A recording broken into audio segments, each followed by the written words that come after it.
Por favor, vamos ao livro do Apocalipse. Nós começamos na semana passada, nós vamos estudar ao longo destes serviços do culto da palavra, desde ontem, ou desde a semana passada, nós decidimos continuar estudando e agora com foco no livro do Apocalipse, ok? No livro do Apocalipse. Quem perdeu na semana passada pode rever nas redes sociais da igreja, Facebook, fanpage, no YouTube da igreja também, ou, se preferir, também lá no meu canal pessoal do YouTube, lá eu separo só a mensagem, né? Então fica prático a mensagem para quem desejar assistir só a mensagem lá.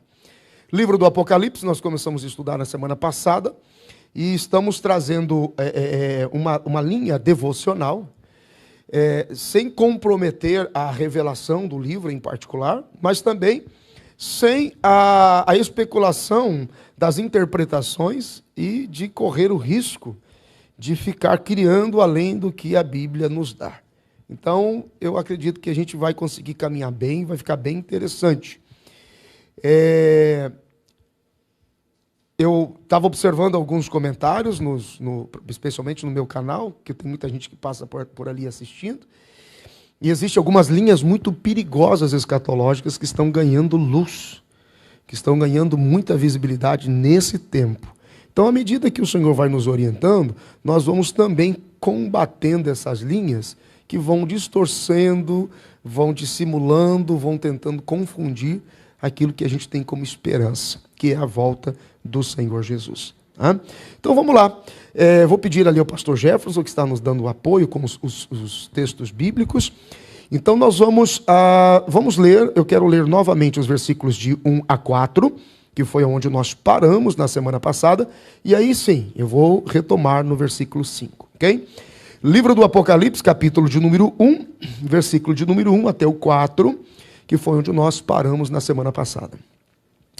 Revelação de Jesus, a qual Deus lhe deu, para mostrar aos seus servos as coisas que brevemente devem acontecer.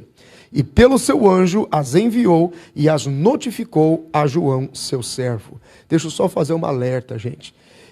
Depois eu posso postar alguma coisa com maior... posso não, devo fazer isso.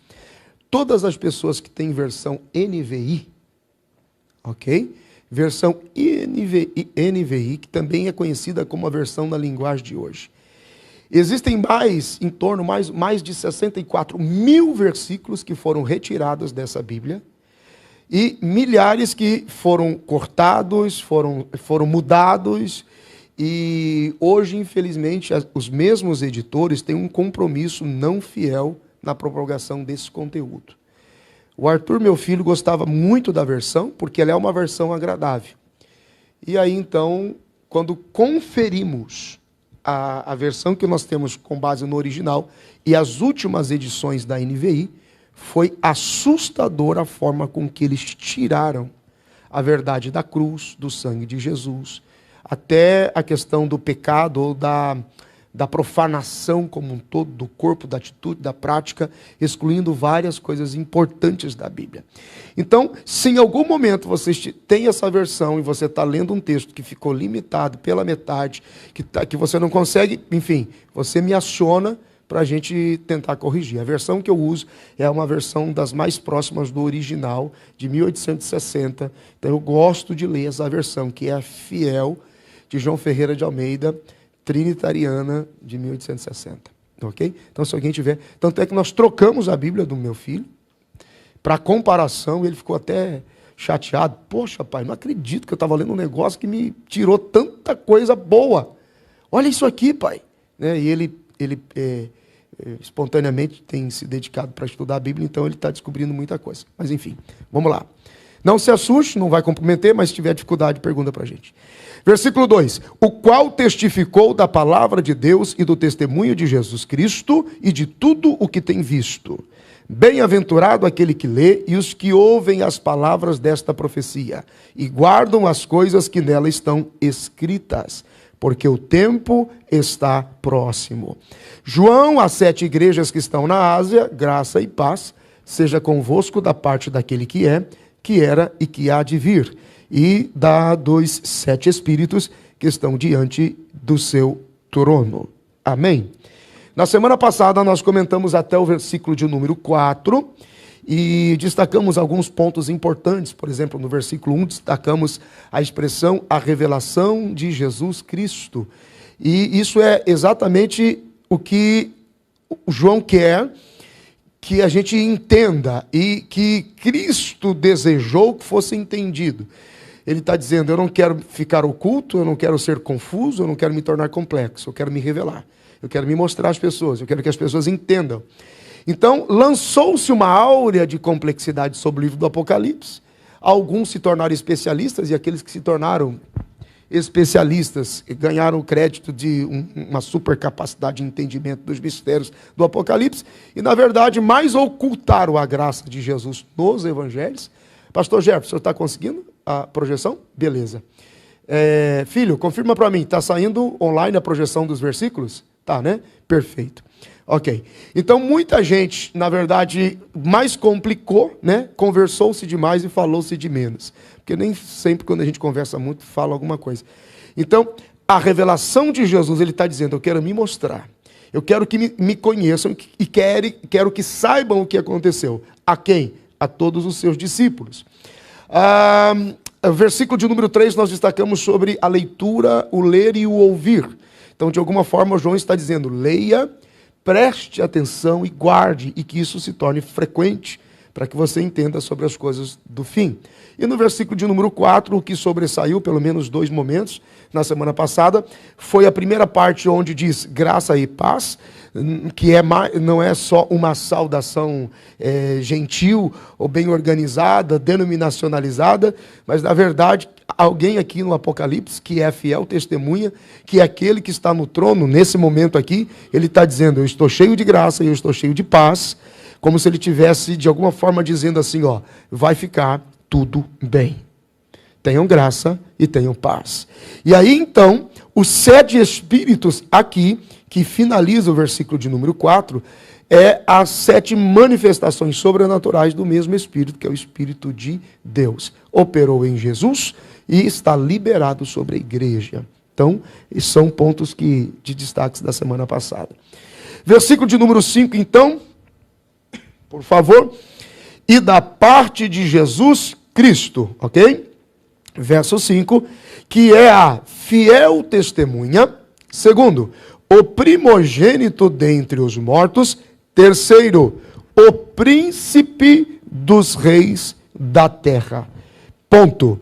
Porque até aquele ponto ali, João apresenta, ele chama a atenção de Jesus com o seu nome inteiro. Ele poderia ter dito assim, porque Jesus, o Cristo, Filho do homem, ou porque o Cristo divino, ou o Cristo de Deus. Não, ele apresenta Jesus com o seu nome completo, dizendo, humano, ele chama a atenção da sua humanidade, da sua divindade, porque Jesus, o Cristo de Deus, ele adquire para si 3 títulos poderosos: a fiel testemunha, o primogênito dentre os mortos e o príncipe dos reis da terra. Então tem um ponto. Por que tem um ponto? Porque da metade do versículo 5 até o final do versículo 6 é a doxologia de João. Ele começa a simplesmente transformar aquilo que ele vê em louvor, em adoração. Nós falamos aqui algum tempo atrás sobre os 3 níveis da manifestação da glória de Deus: a doxologia, a Shekinah e a Kabod.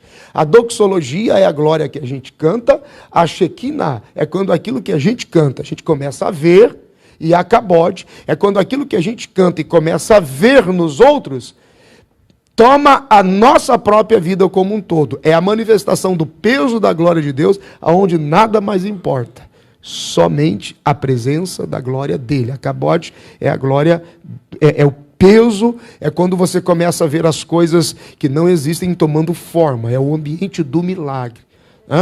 Então aqui, do ponto da metade do versículo para frente, é a doxologia de João. Aí a gente vai dar mais detalhes então.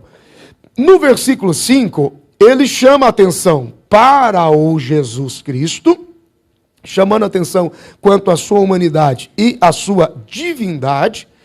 Até o versículo de número 4, nós estamos tendo acesso à revelação de Jesus, o Cristo, o ungido de Deus, a revelação do Pai, a revelação do Filho, a revelação do Espírito Santo.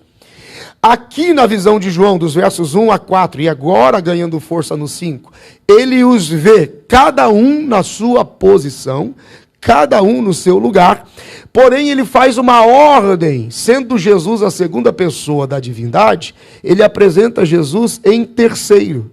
Então ele coloca o Pai no trono, os 7 espíritos do Pai e o Filho embaixo morrendo para a reconciliação da humanidade e perdão dos nossos pecados. Então, essa ordem também tem um propósito. Jesus aqui está revelado nos seus títulos. Então vamos lá. O primeiro título é a fiel testemunha. Esse título, a fiel testemunha, é porque ele sempre esteve no seio do Pai. Ele habitava ali. E como Cordeiro de Deus, na presciência de Deus, antes da fundação do mundo, quando o Pai imolou o Cordeiro para reconciliar, lá no Gênesis, lá no Éden, ele estava com o Pai.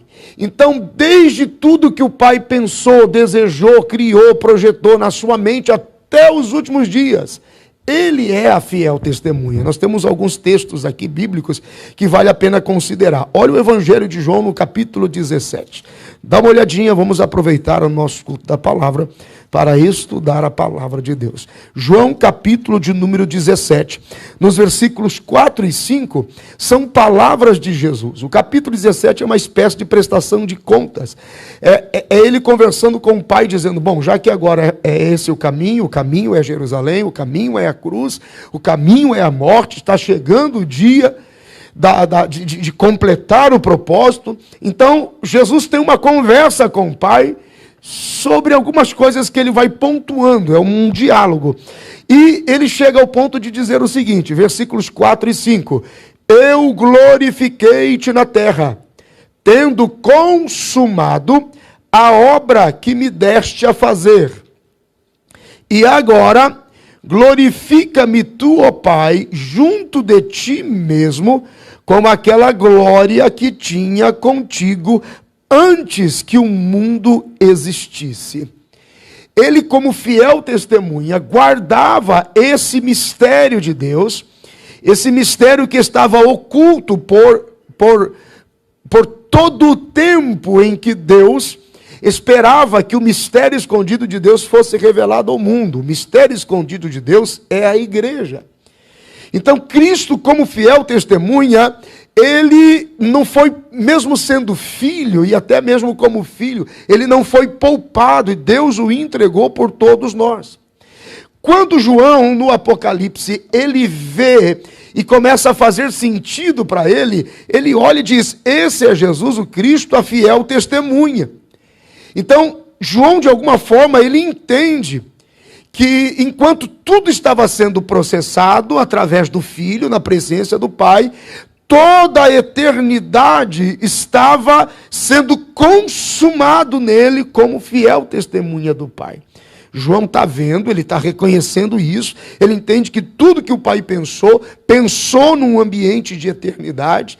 Eu vou oferecer o meu filho, ele não pensou só em Adão, ele pensou até os dias de hoje, ele pensou até o fim de tudo.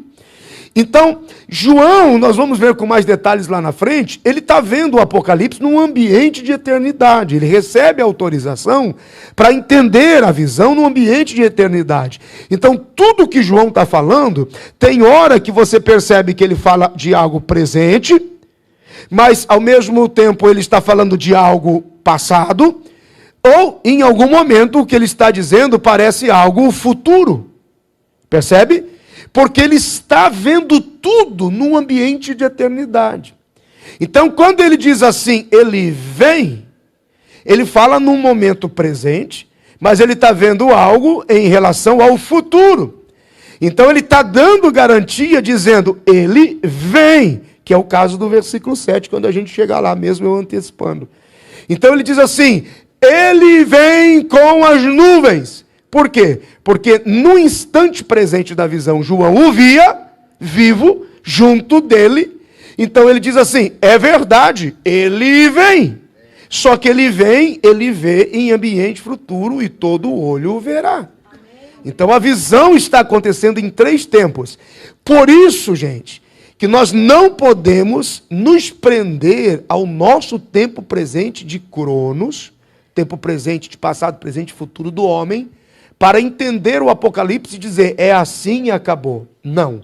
Em algum momento a visão está tratando o que foi, está lançando luz sobre o que vai ser, e em algum momento deixando claro o que está sendo. Então era esse o ambiente que João estava sendo envolvido, o ambiente da eternidade. Jesus, ele se tornou, como a fiel testemunha, ele se tornou a primícia dos que dormem. E nós falamos sobre isso um pouquinho na semana retrasada, falamos sobre isso quando estudamos a carta aos Hebreus. E ele recebeu a honra de se tornar o príncipe dos reis na terra. João também diz que ele como primogênito dentre os mortos, Jesus, ele tem preeminência sobre vivos e mortos. Porque ele viveu, morreu e ressuscitou pelo seu próprio poder. Então essa capacidade, esse poder de estar ressuscitado, deu a ele poder, autoridade e preeminência sobre os que morreram.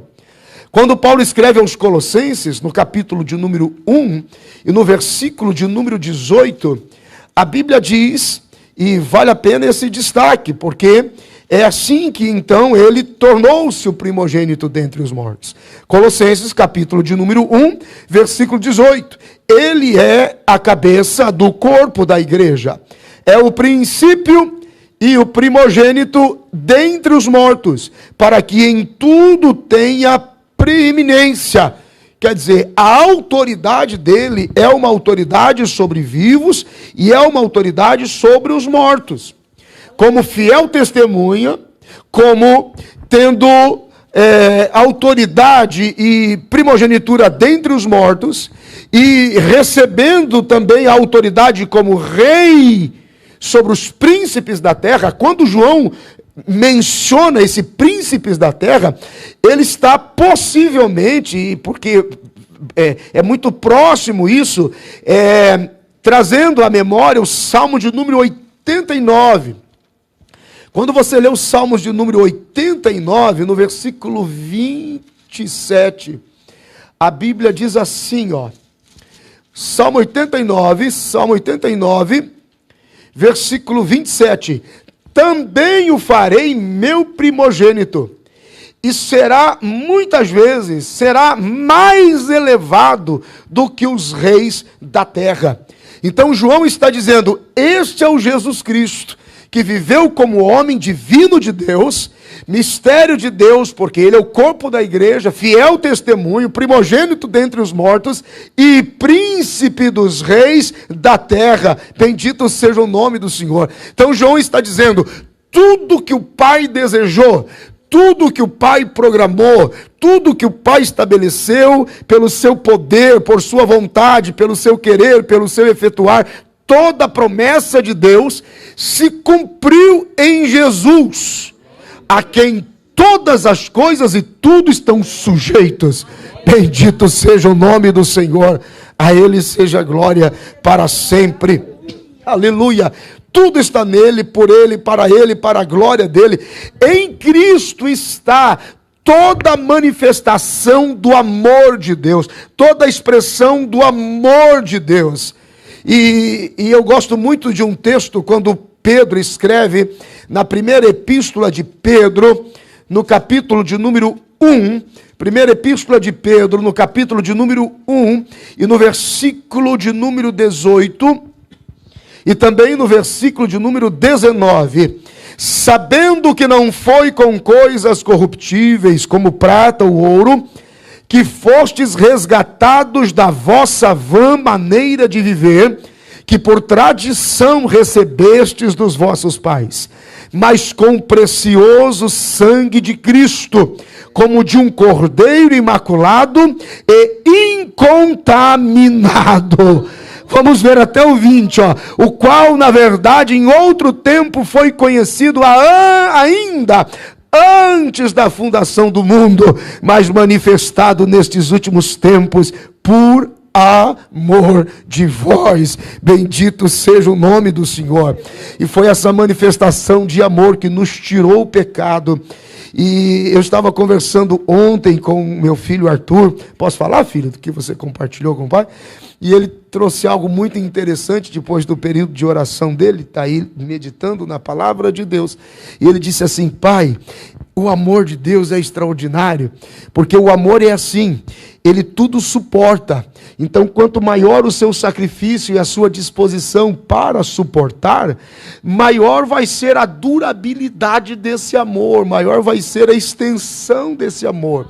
Foi por isso que Jesus morreu na cruz, pai, porque foi a demonstração máxima do amor de Deus que dura até hoje por toda a humanidade.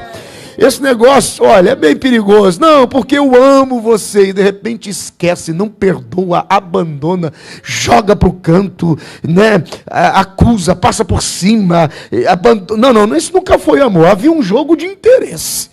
Mas amor mesmo, ele se entrega, é sacrificial, ele suporta, ele tem a paciência, ele vai ganhando proporção e vai doendo, mas vai amando, vai doendo, vai amando, vai doendo. E quanto maior essa expressão, maior a longevidade, maior a durabilidade desse amor. Assim foi em Cristo Jesus. Bendito seja o nome do Senhor. Você entende até aqui? Diga graças a Deus.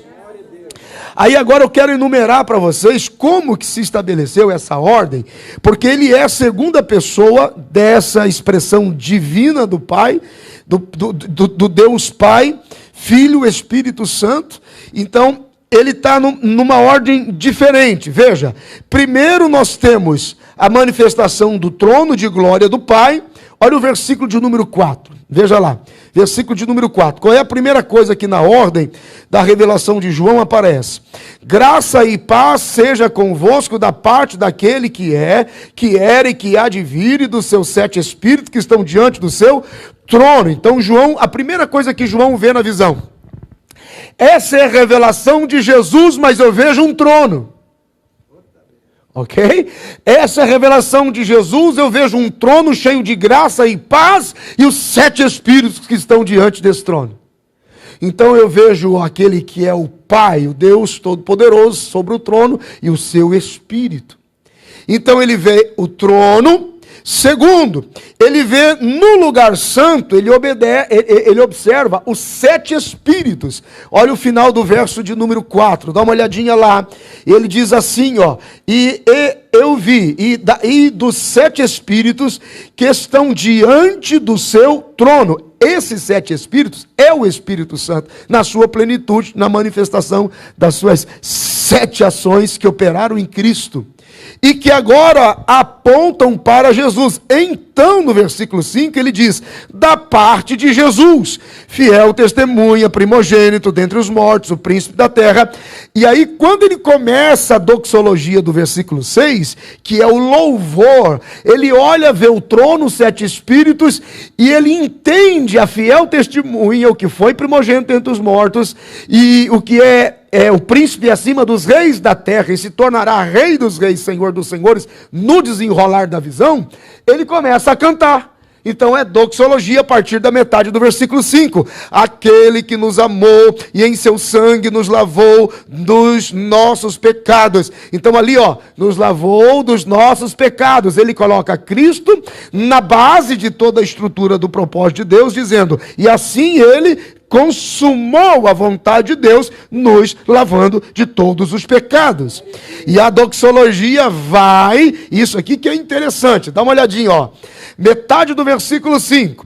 Aquele que nos amou em seu sangue, nos lavou dos nossos pecados e nos fez reis e sacerdotes para Deus e seu Pai. Porque como sumo sacerdote, ele teve e tem o poder de nos tornar reis e sacerdotes por ele. E a ele seja a glória e poder para todo sempre. Depois do sempre tem o quê? Um ponto. E depois do ponto tem o quê? Um amém. Por quê? Porque alguém ouvia enquanto João falava. Então, enquanto João falava, alguém ouvia. Quando João terminou de falar, na eternidade, alguém diz: assim seja. Ah, isso é extraordinário. Então, mais ou menos a visão é assim, ó. E eu, João, fui levado na ilha de Patmos e vi. E o que vi foi a revelação de Jesus o Cristo, o Filho de Deus. Eu vi um trono e alguém assentado no trono. E esse trono era um trono de graça. E esse trono era um trono de paz. E eu vi que aquele que estava no trono era o que é, o que era e o que há de vir. Porque Deus nunca se apresenta no passado. Deus sempre se apresenta no presente. Ele é, era e há de vir. Porque Ele sempre é, Ele sempre é, Ele sempre é, Ele sempre é. Aleluia. Tem gente que fica buscando Ele no que era, no que era, no que era. Não está errado, mas Ele sempre é, Ele sempre é, Ele sempre é. E eu vi o que era, o que era, o que há de vir. E olhei e vi que diante do seu trono haviam 7 espíritos. E esses 7 espíritos diante do seu trono me trouxeram a revelação de Jesus o Cristo, a fiel testemunho, primogênito dentre os mortos, aquele que é o príncipe dos reis da terra, oh, para sempre, porque Ele nos amou e com seu sangue nos comprou e nos lavou dos nossos pecados e nos fez reis e sacerdotes com Ele e reinaremos com Ele sobre a terra. E alguém diz na eternidade: assim seja. Ah, meu Deus, aleluia, a palavra de Deus é viva, seja para sempre glorificado o nome de Jesus. Pastor, eu preciso conhecer mais sobre Jesus. Será que eu preciso ler sobre os evangelhos? Sobre Jesus, sim, mas se você quiser conhecer mais sobre Jesus o Cristo, leia o Apocalipse. Leia o Apocalipse, aleluia, diga graças a Deus.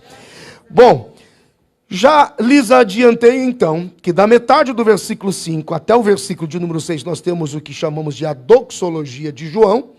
Ele chama a atenção para o amor de Deus através de Cristo Jesus, que nos amou e com seu sangue nos lavou dos nossos pecados. João, ele tinha em mente uma imagem do Antigo Testamento.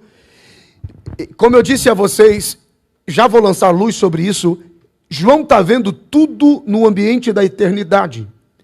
Então tem coisas que ele está vendo e está entendendo no momento presente, tem coisas que ele está entendendo no momento que foi, e tem coisas que ele está entendendo no momento que vai ser. Ele recebe, eu costumo dizer, uma autorização, é uma senha, para ver o Apocalipse como Deus vê. Deus caminha na eternidade, passado, presente e futuro. Para Deus é tudo a mesma coisa. Então a gente não pode ficar aqui no nosso tempo presente. Tem gente que pega o tempo presente, a história do nosso passado presente, para tentar explicar o futuro do nosso presente que ainda não existe e dizer, isso é Deus. É uma confusão sem medida. Aí surgem as confusões e os excessos e as distorções. Então, vivendo no tempo presente, usando a nossa mente humana de um tempo presente, segundo o tempo do homem, para avaliar a história do homem segundo o homem, para explicar o homem, o futuro do homem segundo o próprio homem, e esquece que Deus é espírito e eterno. Isso é sobrenatural. Então precisa pedir ao Senhor, Senhor, ilumina o meu coração, a minha mente, o Espírito Santo faz isso. Ele traz à memória a expressão, nós falamos muito sobre isso quando nós falamos sobre a Epístola aos Hebreus, lá em Êxodo, no capítulo 19, volta lá um pouquinho que você vai lembrar. Livro do Êxodo, capítulo 19. João, a mente dele está se referindo exatamente sobre isso. Vem à mente dele uma cena lá no Monte Sinai, em que Deus chama a Israel e os nomeia para que se tornassem nação sacerdotal, sacerdócio universal, e eles desprezam esse sacerdócio. Olha lá para você lembrar. Livro do Êxodo, capítulo de número 19, versículos 5 a 6. Agora, pois, se diligentemente ouvirdes a minha voz e guardardes a minha aliança, então sereis a minha propriedade peculiar dentre todos os povos, porque toda a terra é minha, e vós me sereis um reino sacerdotal e um povo santo. Estas são as palavras que falarás aos filhos de Israel. Então, ele está dizendo assim, essa promessa se estabeleceu, porém, um povo negligenciou, abriu mão, desprezou. E a partir de então, com o episódio, o advento do bezerro de ouro, nos dias de Samuel também com a prática da inversão do culto, com o distanciamento desse sacerdócio, porque Israel queria medir forças como uma nação comum, como uma nação qualquer dos seus dias. E Deus os queria como exclusivos dele. João olha para Jesus e o reconhece com essa autoridade, príncipe acima dos reis, sumo sacerdote, e Jesus como rei e sumo sacerdote, purificando um povo do pecado, lavando os nossos pecados, esse povo, a igreja. Ele nos chama a essa posição sacerdotal, para sermos reis e sacerdotes com ele. Ele nos torna digno disso. Ganha um pouquinho mais de força a expressão lá em Apocalipse 5, no capítulo 5, e no versículo de número 10. E para o nosso Deus nos fizestes reis e sacerdotes, e reinaremos com ele sobre a terra. Aí, pastor, eu não entendi. Então volta um pouquinho para trás. Por quê? Não seria só a exclusividade de Israel? Mas olha o versículo 9. E cantavam um novo cântico, dizendo: digno és de tomar o livro e de abrir os selos, porque foste morto, e com teu sangue compraste para Deus. Israel não precisava ser comprado. A relação de Deus com Israel é diferente. Mas ele compra para Deus de toda a tribo, de toda a língua, de todo o povo, de toda a nação. E para o nosso Deus nos fizestes reis e sacerdotes, e reinaremos com ele sobre a terra. Aleluia! Ele é esse autor da salvação que nos reconcilia com Deus. Então este povo, segundo João está vendo um povo de um sacerdócio santo, que esperam em Deus e que servem como sacerdotes em Deus por Cristo Jesus. O reino de Jesus, esse reino que ele como rei, sumo sacerdote, que nos convidou, que nos chamou, que nos resgatou, que nos lavou, é um reino diferente de todos os outros reinos, inclusive dos reinos do mundo. Foi essa palavra que ele deu a Pilatos. Eu não sei se você lembra, lá no Evangelho de João, no capítulo de número 18, e no versículo de número 36, esta é a resposta de Jesus. O versículo 35 diz: Pilatos respondeu: porventura sou eu judeu?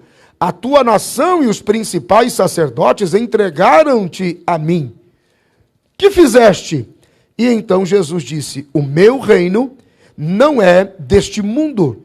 Se o meu reino fosse deste mundo, pelejariam os seus servos, para que eu não fosse entregue aos judeus. Mas agora, o meu reino não é daqui. Esse reino, o reino de Jesus, esse reino que ele agora é preparado por reis e sacerdotes, e tem a sua força espiritual nesse momento, nós estamos preparando a manifestação deste reino, quando então, na fase 2 da sua manifestação gloriosa, com a cidade sobre Jerusalém e a igreja dos vencedores com ele, falamos sobre isso quando iniciamos a semana de Daniel. Então, encerrar-se-á ali todo o tempo, e agora a primeira ressurreição termina. Bem-aventurados que nela puderem desfrutar da graça de Deus, porque ela se encerra com a possibilidade daqueles que ainda permaneceram na grande tribulação, com as suas próprias vidas, se reconectem com Jesus e passam a reinar com ele também. Ali o reino se estabelece com a sua força. nós somos esses embaixadores. O embaixador é aquele que vai e ocupa um espaço permitido em um outro país, dizendo: temos um reino, temos força, temos língua, cultura, temos lei, temos estrutura. Então nós somos embaixadores que anunciam: temos um rei, e o nosso rei está vindo com a sua força. Bendito seja Deus. Então, como se ergue esse reino, o reino de Jesus? Então, o reino de Jesus tem cidadãos em todas as áreas que manifestam a vontade de Deus, o propósito de Deus em vários segmentos que envolvem a vida de Deus na vida dos homens. E esses membros do reino de Deus, esses seguidores deste reino, eles manifestam este reino, um reino de amor, um reino de compaixão, um reino de misericórdia, um reino de graça, um reino de pacificadores, um reino de santidade. Pastor, estou fazendo parte do reino de Deus. Nesse tempo, são essas as características: pacificadores, santidades, tementes, manifestadores do amor, da graça de Deus, da compaixão, da misericórdia, da mão estendida, do testemunho de Jesus, do evangelho. E tem muita gente aqui que se confunde. Em nenhum momento a Bíblia nos manda converter as pessoas. Ide por todo mundo e converta as pessoas a qualquer custo. Ide por todo mundo e faça as pessoas virarem crente, nem que seja na marra. Talvez, eu não gosto de pontuar assim, minha esposa não gosta muito. Às vezes eu digo assim, talvez seja essa a razão porque alguns na igreja dão tanto trabalho, porque eles foram feitos crentes na marra. Eles foram feitos crentes a qualquer custo.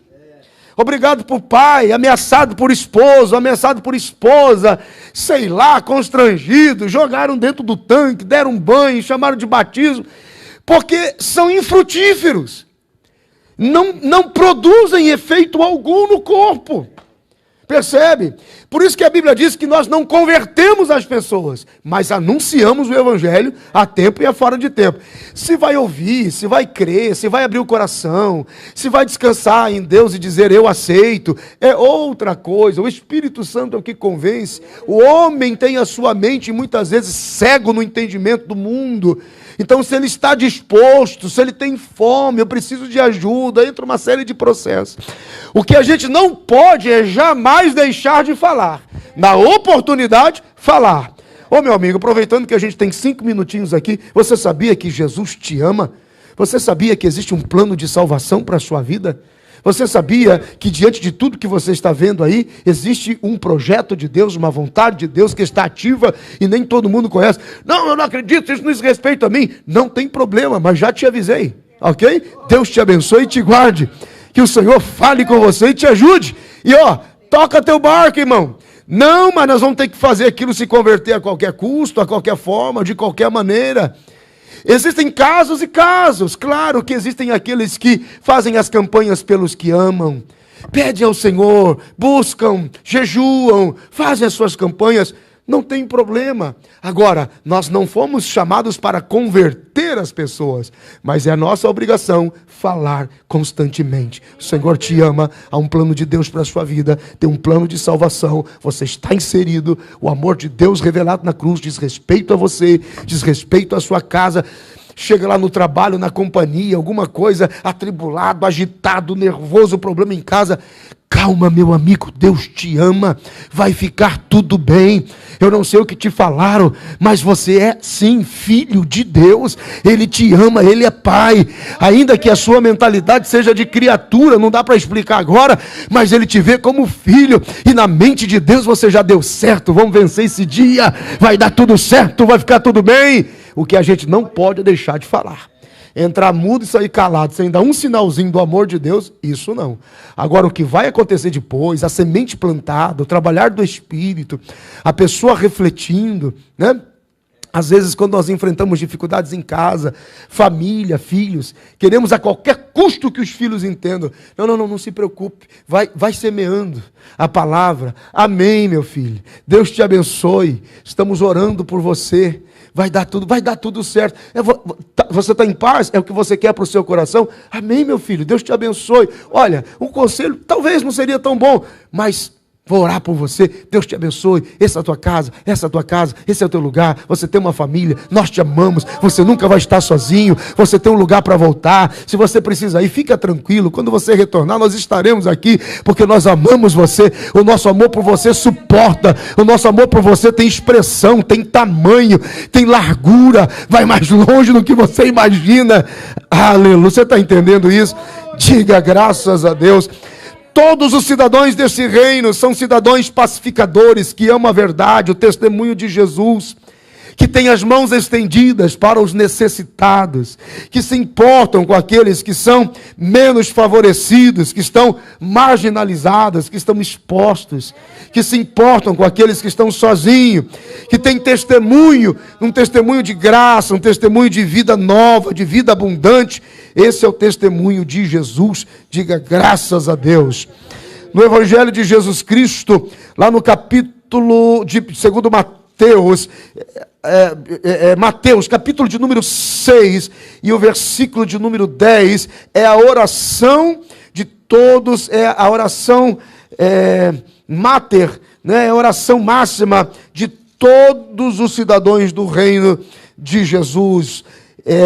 Mateus capítulo de número 10, capítulo 6, perdão, Mateus 6, versículo 10, venha o teu reino, seja feita a tua vontade, assim na terra como no céu, porque os cidadãos desse reino honram a Deus e honram tudo o que diz respeito a este reino. Bendito seja o nome do Senhor. É um reino de exaltação, é um reino de glorificação. Quando você vê o versículo de número 6, e coincidentemente é o mesmo final da doxologia lá de Mateus 6, ele finaliza dizendo assim, ó: a ele seja a glória e a ele seja o poder para todo sempre. Amém. E nós temos essa outra expressão lá nos versículos 17 e 18 agora, ó.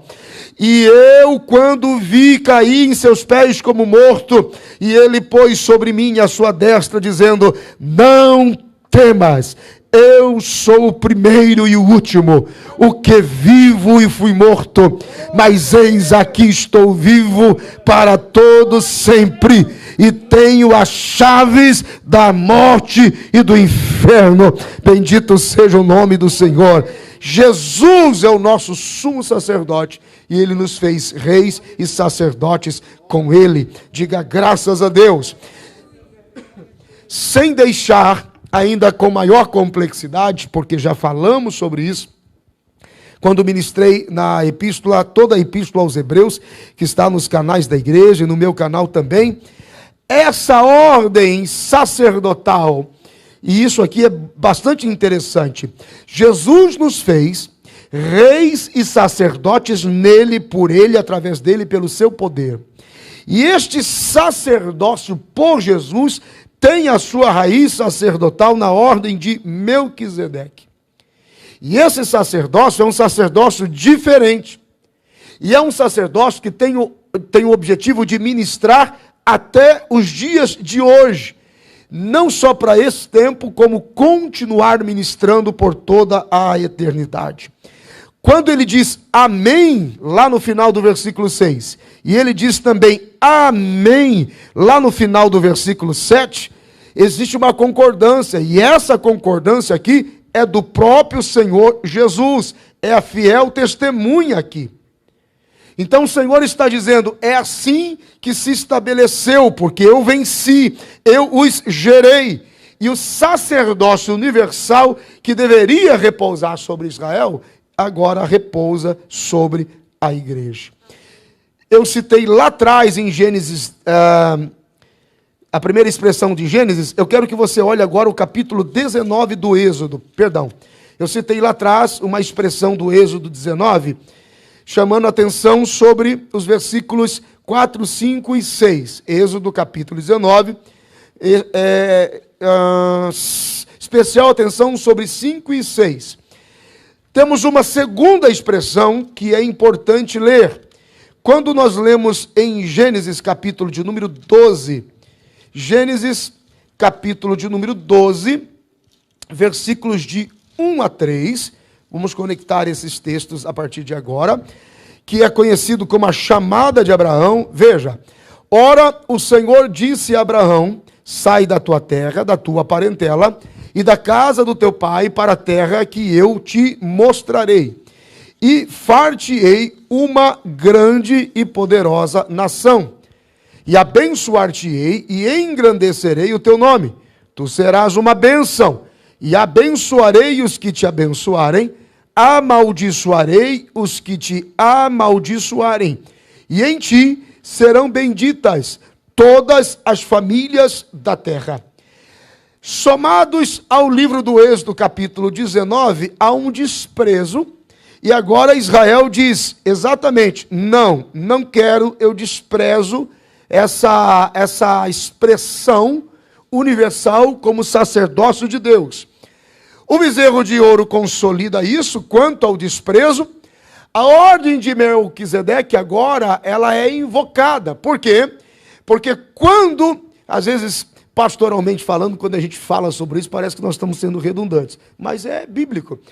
Quando Israel saiu do Egito, eles levaram prata e ouro e utensílios para oferecer a Deus como sacrifício, ofertas e construção do tabernáculo e da habitação de Deus. Não haveria necessidade de trazer gente de fora. Israel seria responsável para a confecção, para a construção desse tabernáculo. Porém, eles optaram por investir a prata e especialmente o ouro na confecção de um bezerro de ouro. Ou seja, todos aqueles que rompem o seu sacerdócio com Jesus, que tem como base a negligência do sacrifício de suas ofertas, todo aquele que deixa de reconhecer ao Senhor e construir para ele um ambiente de adoração também com as suas ofertas, constrói para si um bezerro de ouro. Sim, mãe. Deixa eu falar logo? Não? Constrói para si um bezerro de ouro. Então esse sacerdócio, ele tem o seu resgate, porque a raiz era forte, Melquisedeque, por Abraão, e agora Israel abre mão, mas estava bendito nele todas as nações da terra, e Abraão não tinha ideia do que isso significava, porque no meio do caminho, Israel rompe, e o mistério escondido de Deus é gerado, porque um braço forte e um forte entre os gentios, que não é uma pessoa, mas é o corpo da igreja, se levantaria para dar a ele a honra e para dar a ele a adoração. Quando Paulo escreve aos Efésios, no capítulo de número 1, dá uma olhadinha lá, Paulo escrevendo aos Efésios, lá no capítulo de número 1, você entende que o mistério de Deus é a igreja, que foi gerado nele, com um propósito para a glorificação do seu nome. Olha Paulo escrevendo aos Efésios no capítulo de número 1 e no versículo 3.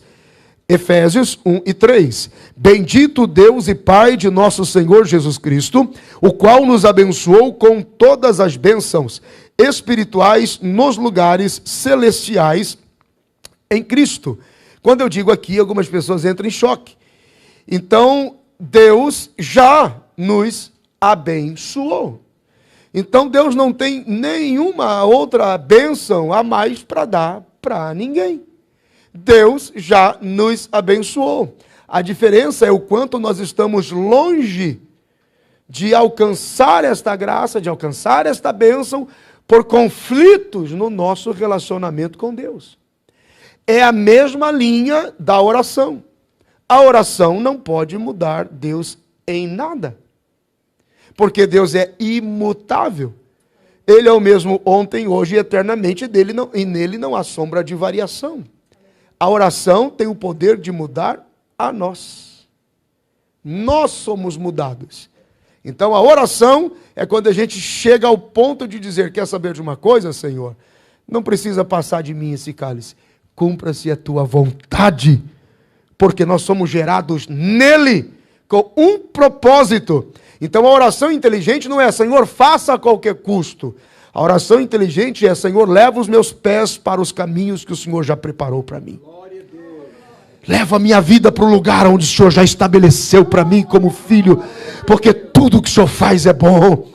Então, se for para que eu vá e pise com autoridade, com graça, e que essa porta, então, se é para ser, que ela se abra, me coloca nela, se não me tira dela, mas que a tua vontade prevaleça, porque tudo que o Senhor faz é bom. Então, a oração, o jejum, não é que tem que parar de orar, parar de jejuar, não, muda nós, não muda Deus. Nada, ele não tem sombra de variação, ele não é convencido, ele não se perde. Não, ele é Deus. Até Moisés dando um conselho para ele, disse: olha, eu sei que o pessoal lá embaixo está bagunçando, fizeram um bezerro, está uma desgraça lá embaixo, mas faz o seguinte, se o senhor matar todo mundo agora, vai dar ruim, porque o senhor que tirou os caras de lá. Entendeu? Tava todo mundo aqui, já estava destruído mesmo. Aí o senhor aparece, eu ouvi o clamor do meu povo, desci para ouvir, então vou dar uma mão, tira o meu povo de lá, agora o senhor vai matar eles no meio do caminho? Se eles não servem para o senhor, então eu também não sirvo, começa por mim, tira o meu nome do livro. Aí Deus olha e diz assim: tá bom, não mato ninguém agora, mas morrerão pelo deserto. E enquanto não morrer todo mundo, pode levar uns 40 anos, morrerão pelo deserto, porque negaram a minha glória, desprezaram o meu culto, pegaram a oferta da construção do meu tabernáculo e construíram um bezerro. Não mato ninguém agora. Sobrevivam sem mim. Sobrevivam sem mim. Vai, porque eu sou Deus e não mudo. Minha glória eu não dou a ninguém. Não me corrompo com um culto comprometido. Não mudo. Percebe? E assim sucessivamente. Ah, mas Ezequias se arrependeu e Deus aumentou os seus dias. Aumentou e matou de novo. Porque eu, Senhor, não mudo. Percebe? Então a oração muda a gente. O jejum nos muda, nos molda. Quando você está sem oração, é porque Deus não vê, porque Deus não faz, é porque Deus não fala, porque eu estou longe de Deus. Aí você começa a orar. Aí você diz isso, se entrega. Ô Senhor, sim Senhor, tá bom Senhor, amém Senhor. E aí meu irmão, como é que você está? Ah rapaz, comecei uma campanha de oração e sabe que Deus está comigo? Sentindo Deus, pastor. Amém, meu irmão. Ele nunca te deixou, rapaz. É que você optou, você escolheu, entendeu? Deixou dele, a oração te trouxe de volta. E quando você voltou na oração, você começou a se aproximar mais dele, menos dos teus privilégios. Aí você foi acabando, abrindo mão. Quando Deus chamou Abraão, aproveitando o gancho, quando Deus chama Abraão, Abraão não tinha relação íntima com Deus. Abraão não sabia nada de Deus. Deus tinha um propósito na vida de Abraão, Abraão foi atraído pelo benefício. Tu serás grande, teu nome serás grande. Se alguém falar mal de você, você pode amaldiçoar que eu amaldiçoo. Se alguém falar bem de você, abençoa que eu abençoo. Teu nome será poderoso em todas as nações da terra. Vai, Abraão! Abraão só saiu por causa da promessa. Só por causa do benefício. Só que à medida que Abraão foi conhecendo a Deus, menos da promessa ele foi se interessando. As pessoas perguntam: pastor, quando é que as promessas na minha vida vão se cumprir? Quando você esquecer elas e parar de cobrar a Deus sobre elas. Cada vez que você aparece dizendo assim: e aí, vai cumprir ou não vai? Está chamando ele de ignorante, estúpido, mente fraca, esqueceu, tardio. Não, esquece.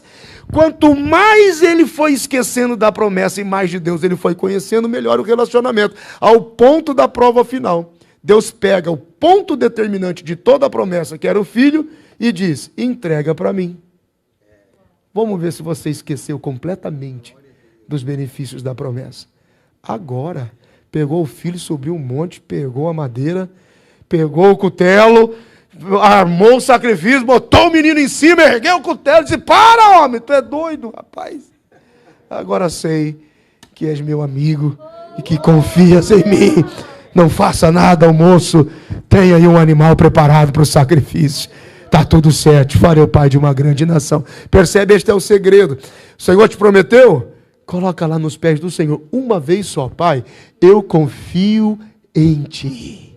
E segue. Vai cuidando da sua casa, vai cuidando do seu família, vai falando do amor de Deus, vai testificando, vai se ocupando, vai estendendo a mão, vai manifestando ele. De repente, da hora para o dia, a porta abriu. E você passou pela promessa. E Deus está aqui, ó, cumprir na sua vida. Aleluia. Olha só, Bendito Deus e Pai nosso Senhor Jesus Cristo, o qual nos abençoou com todas as bênçãos espirituais nos lugares celestiais em Cristo. Jonate, vamos lá? Como também nos elegeu nele, antes da fundação do mundo, para que fôssemos santos, irrepreensíveis diante dele em amor. Lembra da palavra de retidão do domingo? Lembra da palavra de justo? Ser reto não é ser perfeito, porque o justo ele é reto até quando no seu erro ele reconhece que errou e diz: Senhor, eu errei. Ali ele foi justo. Glória a Deus. Ali ele foi justo. Santos, irrepreensíveis dele em amor. E nos pré-antecipou ou predestinou para filhos da adoção por Cristo Jesus, para si mesmo, segundo o beneplácito da sua vontade, para louvor da glória, oh, aleluia, da sua graça, pelo qual nos fez agradáveis a si no amado. E o amado tem aqui a letra maiúscula, porque pode tanto sugerir a pessoa de Jesus, como a pessoa do próprio Espírito Santo que nos apresenta diante dele. Então fomos gerados nele, por ele, para a glória dele. Bendito seja o nome do Senhor.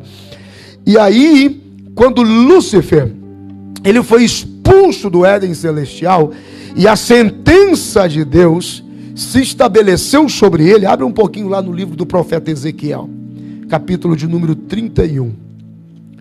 Livro do profeta Ezequiel, capítulo de número 31. Aí você descobre por que o diabo, ele tem raiva da igreja, ele tem raiva de você, embora ele estando na região celestial contido, porque depois da batalha com Miguel ele é lançado e precipitado, mas a sua influência de engano, porque ele é acusador dos irmãos diante de Deus, Apocalipse capítulo 12, mas você descobre por que ele vem com fúria e corre atrás da mulher que restou. Só que ele não tem a presciência, ele não percebe que a igreja dos vencedores já foi, por causa dessa palavra aqui, ó. Ezequiel capítulo 31, versículos 10 e 11. Ezequiel capítulo 31, versículos 10 e 11. Portanto, assim diz o Senhor Deus: porquanto te elevaste na tua estatura, e se levantou a tua copa no meio dos espessos ramos, e o seu coração se exaltou na sua altura, e eu o entregarei na mão do mais poderoso dos judeus. Sim? Não. Gentios. Não é uma pessoa, é um corpo, a igreja dos gentios. E eu te entregarei, e ele lhe dará o tratamento merecido pela sua impiedade, o lançarei fora. Glória a Deus. Então ele sabe da autoridade que está na mão da igreja, na oração da igreja. Aleluia, bendito seja o nome do Senhor. Há quem diga, a interpretação não tem uma raiz totalmente absoluta bíblica, mas devocionalmente ela serve, porque a promessa do Apocalipse de Gênesis 3 e 15, que a semente da mulher iria pisar. Então há quem interprete que o pisar sobre a cabeça da serpente, da cabeça do diabo, seria pisar para deter. Mas quando na final da carta de Paulo aos Romanos capítulo 16, ele esmaga debaixo dos seus pés, a esmagadura acontece pelos pés da igreja, que o diabo escravizou, usou, humilhou, deteve nos vícios, mas que agora, lavados pelo sangue de Jesus com autoridade, pisam com vitória sobre ele, porque a vitória é nossa pelo sangue de Jesus. E a Bíblia diz no versículo 11: e a mão mais poderosa do gentio lhe dará o tratamento merecido. Bendito seja o nome do Senhor, diga graças a Deus. E vamos concluir aqui rapidinho, não sem comprometer a mensagem, mas apenas para justiça ao horário. Versículo 7 então, do Apocalipse capítulo 1. E eis que vem com as nuvens. Você pode colocar assim, ó, vem. Ele está num ambiente de eternidade, vendo tudo em 3 tempos. Ele está dizendo, ele vem. Ele vem. Porque em Pátimos, João está dizendo, ele veio para mim. E é verdade. Ele venceu. Então, se ele teve tempo para vir a mim, é porque ele virá para cumprir tudo o que ele está me dizendo. Ele vem com as nuvens. E eu já expliquei que essas nuvens não são nuvens como a gente vê. São nuvens de anjos. A mesma nuvem que o levou, a mesma nuvem o trará. E todo olho verá envolvido nesta nuvem angelical. São nuvens de anjos. E todo olho verá até os mesmos que o traspassaram. E todas as tribos da terra se lamentarão sobre ele. Sim. Amém. Então João aqui chama a atenção. E a atenção de João está para quando ele diz assim, ó, veja, ele vai vir, ele virá. Porque ele está dizendo no momento do presente, ele vem. Mas todas as revelações que se seguirão apontarão em alguns momentos para o passado, mas terão força mais para o futuro. Então ele está dizendo, ele vem. E há quem goste de interpretar o Apocalipse do último capítulo para o primeiro, somado aos versículos 9 de Gênesis ao 1 de Gênesis. Então aqueles que gostam de sistematizar, porque senão a gente vai longe. Você vai ver que andando para trás está estabelecido todo o princípio apocalíptico de Deus. Então veja, ele está dizendo, é verdade, é futuro, eu estou vendo no presente, mas estou dando uma conotação e apontando para o futuro. Ele vem, ele virá. Então o próprio João aqui, num certo sentido, essas palavras, aparecendo Jesus a ele na ilha de Pátimos, é isso que ele está dizendo, eu o vejo aqui, ele veio a mim, ele venceu, ele é o que é, o que era, o que há de vir. Ele é Jesus o Cristo, a fiel testemunho, o primogênito dentre os mortos, o príncipe dos reis da terra. Eu vejo, o trono está lá, o Pai está na plenitude, habitando nele. Bendito seja o nome do Senhor, aleluia.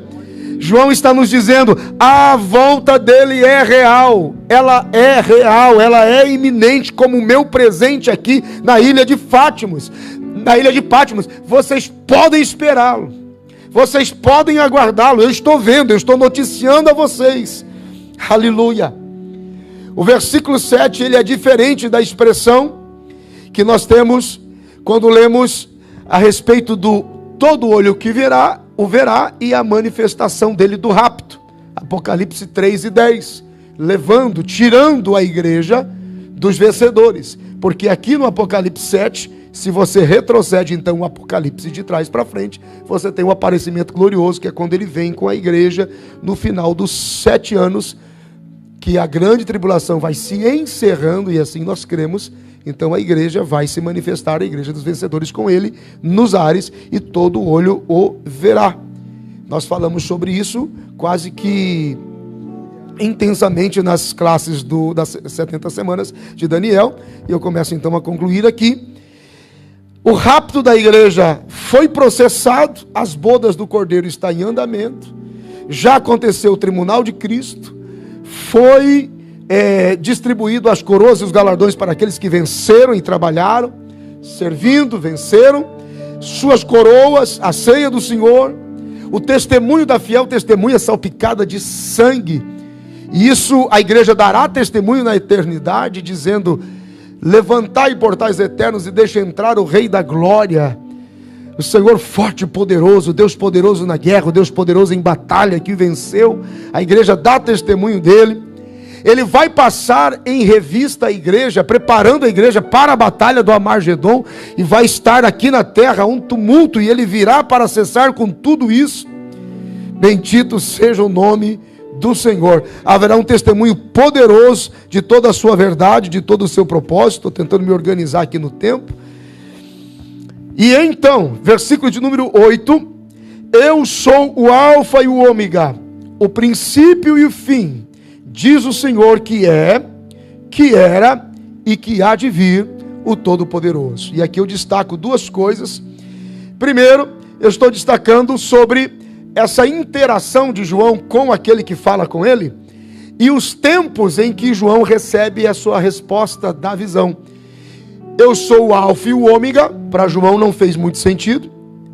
É como se na segunda opção da resposta tentasse se ampliar, trazendo significado para os dias de João.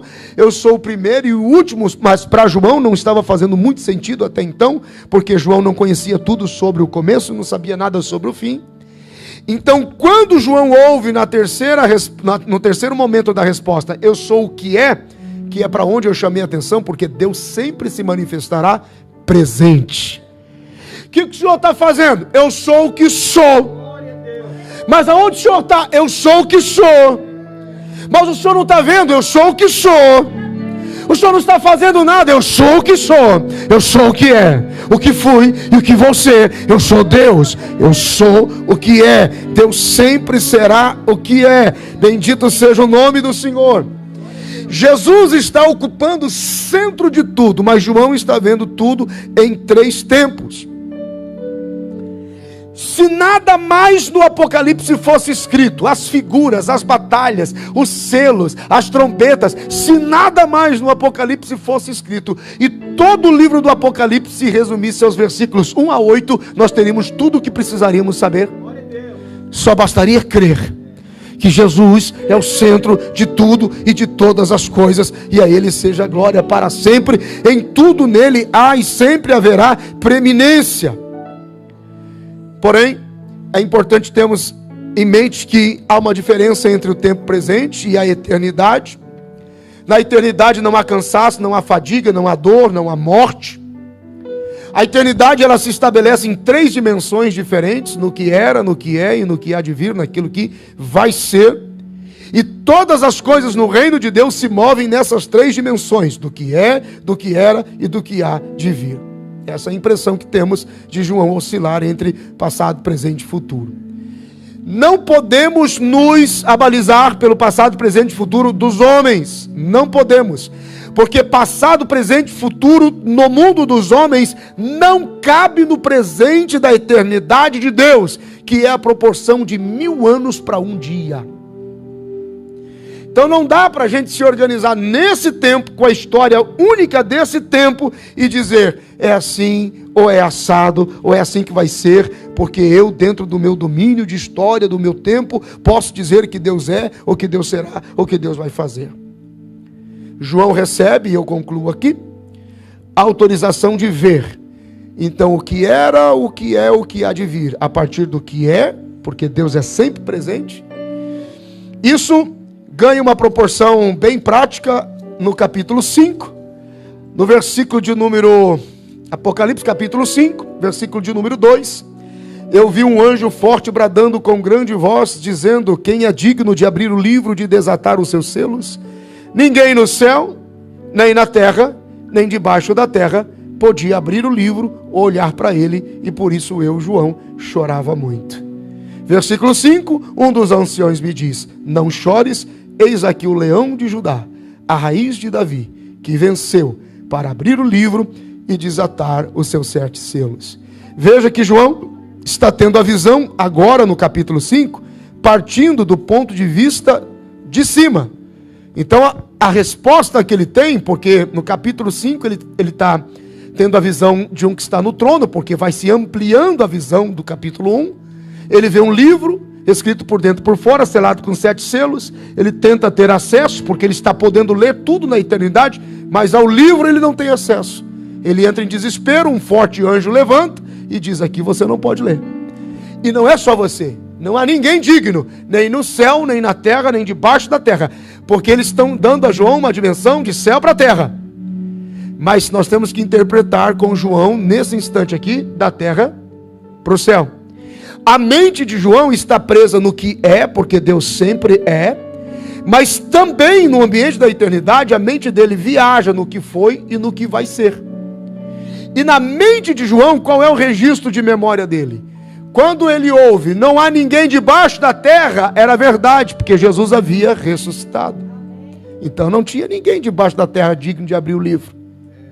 Aí o anjo diz: e não há ninguém sobre a terra. Também era verdade, porque na memória de João ele sabia que Jesus não estava mais sobre a terra, mas havia sido recebido em cima no céu, e uma nuvem o ocultou. Ele tem um momento em que ele ouve dizendo: varões galileus que estáis olhando para cima. Ele sabe que Jesus ressuscitou, não tem ninguém na terra, sobre a terra não está, porque foi recebido em cima. E quando ele ouve o anjo dizer: não há ninguém no céu, ele diz: mas como é que é possível? Se não está na terra, porque ressuscitou, nem sobre a terra, porque recebido foi em algum lugar aqui em cima, aonde ele está? Porque João está vendo tudo em 3 tempos de uma vez só: sepulcro, ressurreição, ascensão, ascensão, entronização, sepulcro, ressurreição, ascensão, entronização, tudo de uma vez. Aí um dos anciões aparece quando ele começa a chorar. Então para onde ele foi? E o ancião diz: não chore mais, acabou de chegar o leão da tribo de Judá, a raiz de Davi, a raiz de Jessé, que venceu. João viu em um momento só morte, ressurreição, ascensão e entronização, porque eles estavam no ambiente da eternidade. Porque são 1000 anos de Deus em um dia nosso. E é assim que a gente lê a Bíblia, especialmente o Apocalipse. Não se prenda. Então vamos ao juízo do Antigo Testamento e condenar a todos a fogo do inferno, sem olhar do que é a graça que agora os redime, os reconcilia com Deus e garante uma eternidade para aqueles que estão em Deus. Percebe? A Deus seja a glória para sempre. Que o Senhor abençoe a sua vida, que o Senhor abençoe a sua casa, que o Senhor abençoe a sua família. Vamos estar em pé, eu quero orar por você. Nós vamos encerrar aqui no versículo 8. E nós vamos seguindo, vamos falando o tempo que durar, mas vamos falando com calma o livro do Apocalipse. Eu quero que você feche os teus olhos, pense em Deus. Pastor, aonde que eu me encaixo nisso? O que que eu recebo de Deus? Qual é a aplicação para a minha vida? A aplicação é uma só: Ele te amou até o fim. E tudo o que Ele prometeu, Ele vai cumprir.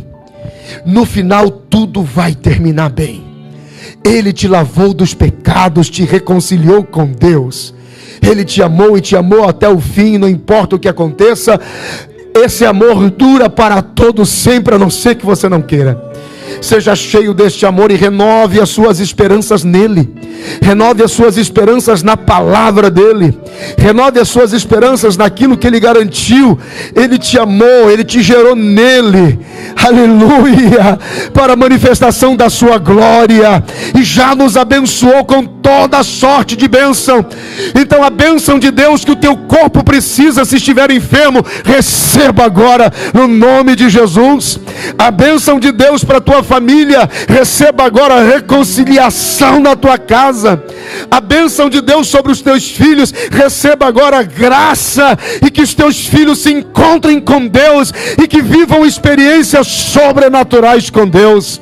Que você possa se encontrar com Deus e o seu favor, e que as suas mãos projetem coisas boas, e que a sua companhia prospere, e que o suor do seu rosto lhe dê a graça de comer um bom pão sobre a mesa, e que haja abundância desse pão para repartir até com quem não tem, e que Deus faça muitas vezes mais abundar a sua casa e a sua família. Eu te abençoo, porque Ele venceu, e a vitória é nossa pelo sangue de Jesus. Diga graças a Deus. Aleluia. Pai, te damos graças por esta hora, te damos graças por este momento. Obrigado por este tempo na sua palavra. Obrigado, meu Deus, por esta hora. Obrigado por esse instante. Obrigado por este momento. Senhor, obrigado pelos teus filhos que vieram, que sejam cheios da tua palavra. Obrigado por aqueles que nos acompanham ali pela internet, que sejam cheios da tua palavra, cheios da revelação do teu amor. Pai, nós os abençoamos agora, no nome de Jesus. Diga graças a Deus. Amém.